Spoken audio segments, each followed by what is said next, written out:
Democratic Congressman Adam Schiff of California, a member of the House Permanent Select Committee on Intelligence. He joins me from Burbank Studios. Representative Schiff, always good to see you. Thank you so much for being here. Thank you. So let's talk about this very specific threat. As we have been told, there are suggestions that a team has been selected to carry out whatever is planned for today. What do you know about that, sir? Well, I can't go into the specifics, but I think we can infer from what you've heard already that we know more about the when that is focused on today than we do about the where, with all 21 embassies now being shut down. But I think Kristen was exactly right.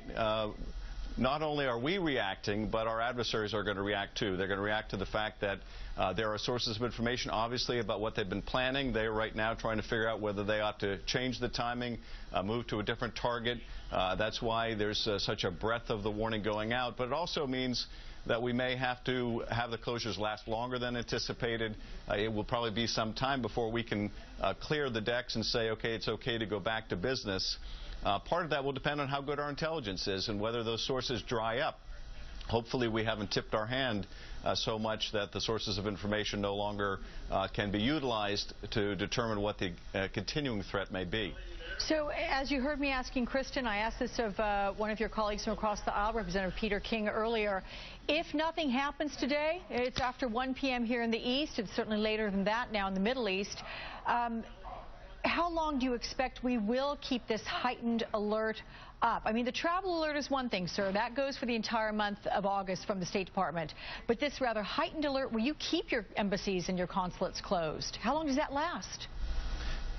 Well, it will probably depend on what we can learn and what we are learning right now from our intelligence sources. If those sources tell us that they have adjusted by postponing indefinitely the attacks, then we'll probably step down.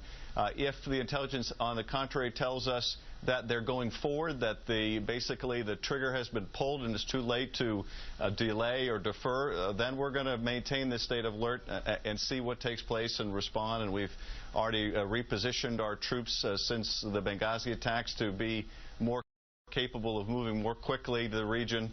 So it really will depend on what comes in. Hopefully, this will defer indefinitely what al-Qaeda was planning.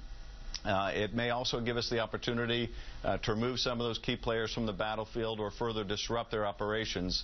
But at this point, we won't know until the intelligence comes in.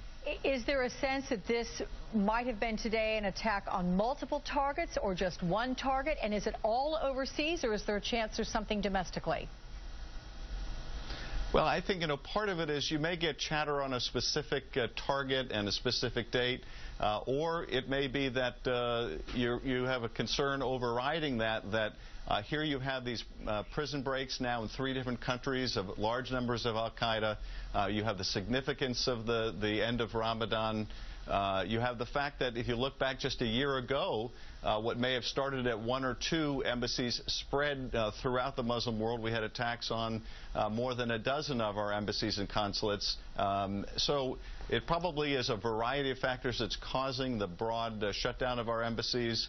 And obviously we want to prevent anything from taking place like happened just about exactly a year ago.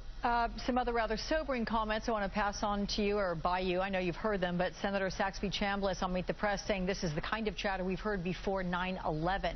Is that how you would characterize it based on what you know?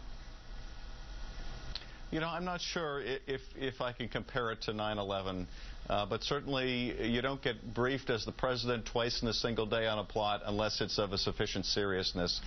So all the factors that we can see publicly, I think, indicate the belief that we have in the intelligence.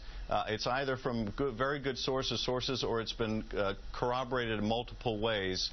And the scope of the potential attacks is significant enough that we're taking all these precautions. It's hard to compare anything to 9/11, and I think we have so seriously diminished the capability of the core of al-Qaeda to pull something like that off again that we may be looking more at something that AQAP has the capability of doing. They've already shown they've got some of the most sophisticated bomb makers in the world, and obviously that's a great threat to our transportation and our airline systems.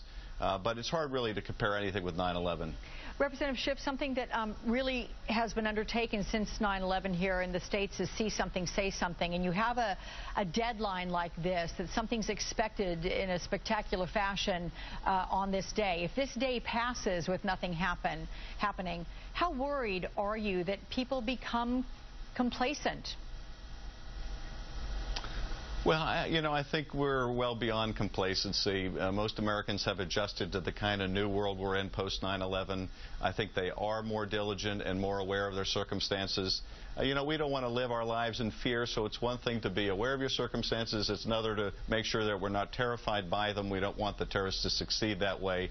But I think the risk of complacency is really probably not a very grave one, particularly with all of the threat dissemination information that's going on. Okay, Representative Adam Schiff, as always.